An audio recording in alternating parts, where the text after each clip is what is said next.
Namaskar and welcome to Teaching Mantra. You might have heard a phrase, well begun is half done.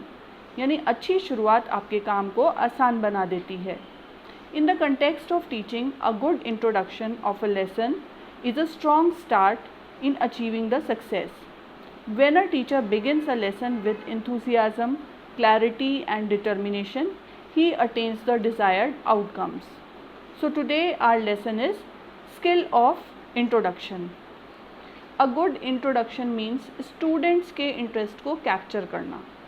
The skill of introduction यानी कि प्रस्तावना कौशल का अर्थ है students के साथ एक कनेक्शन फॉर्म करना और उनको आगे की एक्टिविटीज़ के लिए एनकरेज करना.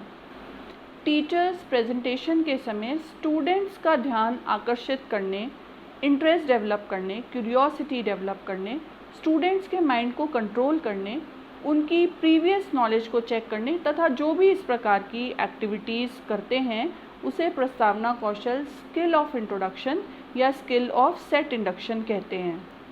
टीचिंग को सक्सेसफुली एग्जीक्यूट करने के लिए स्टूडेंट्स की साइकोलॉजिकल स्टेट भी बहुत इम्पॉर्टेंट होती है.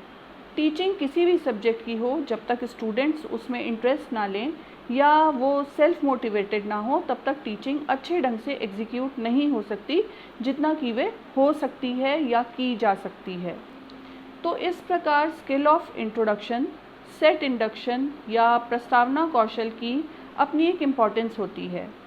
बेसिकली ये स्किल स्टूडेंट्स को कंटेंट समझाने के लिए रेडी करने का तरीका है, उन्हें मेंटली प्रिपेयर करने का एक स्किल है so that the students get mentally ready that what they are going to learn today.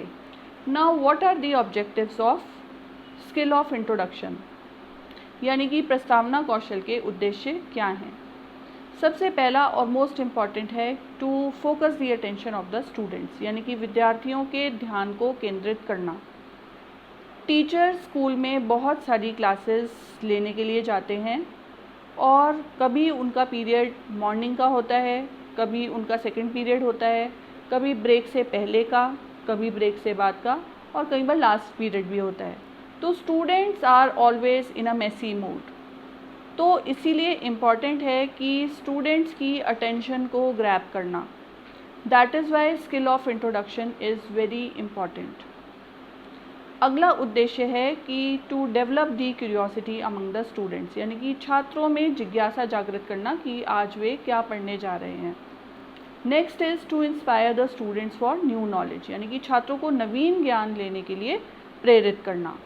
And to create the learning environment for the students, यानी कि छात्रों के लिए अधिगम वातावरण का निर्माण करना, एक ऐसा एनवायरनमेंट तैयार करना ताकि बच्चे लर्निंग के लिए रेडी हो सकें, उनका इंटरेस्ट डेवलप हो सके.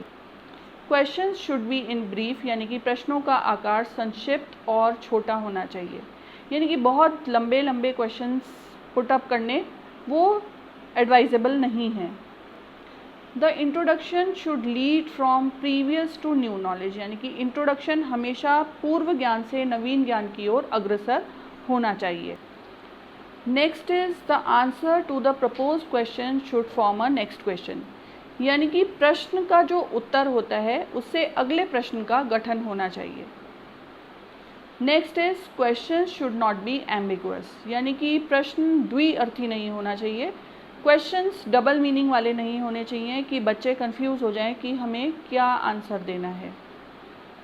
Next is introduction should be related to students prior knowledge, यानी कि प्रस्तावना छात्रों के पूर्व ज्ञान से संबंधित होनी चाहिए. ये ध्यान में रखना चाहिए कि स्टूडेंट्स का मेंटल लेवल कितना है. आप ऐसा ना हो कि आप हाई लेवल का क्वेश्चन पूछ लें. सपोज 7th स्टैंडर्ड का स्टूडेंट है तो आप 8th या 9th के क्वेश्चंस नहीं पूछ सकते. आपको 6th क्लास या 5th क्लास से ही प्रीवियस नॉलेज टेस्ट करने के लिए उनसे क्वेश्चंस उसी प्रकार से पुटअप करने होंगे. ये भी ध्यान रखना है कि क्वेश्चन शुड बी इंटरेस्टिंग, यानी कि प्रश्न रुचिकर होने चाहिए, तभी स्टूडेंट्स जो हैं आपको आंसर देने के लिए रेडी होंगे. साथ में इंट्रोडक्शन के जो क्वेश्चंस हैं उनका नंबर लिमिटेड होना चाहिए, यानी कि 3 to 5 क्वेश्चंस आप पूछ सकते हैं ताकि बहुत अधिक समय आपके इंट्रोडक्शन में न लगे. And also introduction should be flexible and effective, यानी कि प्रस्तावना लचीली और प्रभावशाली होनी चाहिए। Only relevant and purposeful means should be used, यानी कि जो भी आप मटीरियल एड यूज़ कर रहे हैं, मॉडल या चार्ट यूज़ कर रहे हैं, वो रेलिवेंट होना चाहिए। सपोज़ आप मीन्स ऑफ ट्रांसपोर्ट पढ़ाने जा रहे हैं और आप एक चार्ट बना के लाए हैं जिसमें कि ट्रैफिक लाइट्स बनी हुई हैं, तो उसका कोई रेलेवेंस नहीं होगा। आपको ये भी ध्यान रखना होगा that the meaning of the title should be clear from the answer to the last question of the introduction, यानी कि प्रस्तावना के अंतिम प्रश्न के उत्तर से शीर्षक का भाव स्पष्ट होना चाहिए। जो भी आपने क्वेश्चंस पूछे हैं 3, 4 या 5, तो उसमें से जो लास्ट क्वेश्चन है उसका जो आंसर है उससे बच्चों को हिंट मिलना चाहिए कि आज हमारे टीचर हमें क्या पढ़ाने जा रहे हैं या आज हम क्या पढ़ने जा रहे हैं। Now what are the tips for using introduction skills. Teachers को क्या करना चाहिए? First is correct estimate of students prior knowledge, यानी कि छात्रों के पूर्व ज्ञान का सही अनुमान लगाना, यानी कि जो भी आप क्वेश्चंस पूछ रहे हैं स्टूडेंट्स के मेंटल लेवल पर आके आपको ये सोचना होगा कि जो हम क्वेश्चंस क्लास में पुट अप करने वाले हैं तो उसका एक्सपेक्टेड आंसर क्या होगा, यानी स्टूडेंट्स हमें क्या आंसर्स दे सकते हैं। Questions should be clear, simple and understandable, यानी कि प्रश्न सरल, स्पष्ट और बोधगम्य होने चाहिए, क्योंकि जब क्वेश्चन सिंपल होंगे तभी स्टूडेंट्स उन्हें अच्छे तरीके से समझकर उसका सही से आपको आंसर देंगे।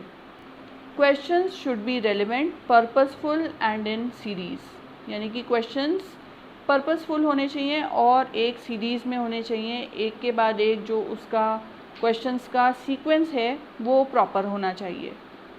Teacher should also keep in mind that those means should be used which are relevant and serve the purpose, यानी कि साधन यानी कि मटीरियल एड, चार्ट, मॉडल जो भी टीचर या प्यूपिल टीचर क्लास में पढ़ाने के लिए यूज़ कर रहे हैं वो रेलेवेंट होना चाहिए। Efforts should be made to get students participation, यानी कि छात्रों की सहभागिता भी बहुत ज़्यादा महत्वपूर्ण स्थान रखती है। सपोज़ आप मैथ्स के टीचर हैं, साइंस के टीचर हैं या ज्योग्राफी के टीचर हैं और आप इंट्रोडक्शन में ही कुछ अपना मॉडल दिखा रहे हैं या कोई एक्टिविटी कर रहे हैं या ब्लैक बोर्ड पे कुछ ड्रॉ करके बच्चों से प्रश्न पूछ रहे हैं, तो स्टूडेंट्स का पार्टिसिपेशन होना बहुत ज़रूरी है। Next is introduction should take minimum time, यानी कि प्रस्तावना का कार्य कम से कम समय में होना चाहिए, यानी कि 4 से 5 minute are sufficient for the introduction. The age, mental level and interest of the students should be kept in mind, यानी कि क्वेश्चंस बनाते समय छात्रों की आयु एवं उनका मानसिक और बौद्धिक स्तर, उनकी रुचि को ध्यान में रखना चाहिए। And most important is the statement of aim should be brief, clear, interesting, curiosity inducing and complete in itself, यानी कि उद्देश्य कथन जो है वो एकदम स्पष्ट होना चाहिए और जिज्ञासा वर्धक होना चाहिए। आपका उद्देश्य कथन कुछ इस प्रकार से हो सकता है कि छात्रों, आज हम so and so whatever is your topic, इसके बारे में अध्ययन करेंगे। Today we shall study about या we will learn about so and so topic. Now I would like to tell you that the introduction skill is crucial as it sets the tone and content for the lesson, engages the student and prepare them for learning. Mastering the introduction skill in micro teaching enhances the student engagement and sets a strong foundation for the rest of the lesson. अगर प्रस्तावना कौशल पर आपकी mastery हो जाती है तो उससे students की एंगेजमेंट बहुत अच्छे तरीके से हो जाती है, या आप स्टूडेंट्स की अटेंशन को बहुत अच्छे तरीके से ग्रैब कर सकते हैं। और जो रेस्ट ऑफ द लेसन है उसके लिए एक फाउंडेशन सेट होती है।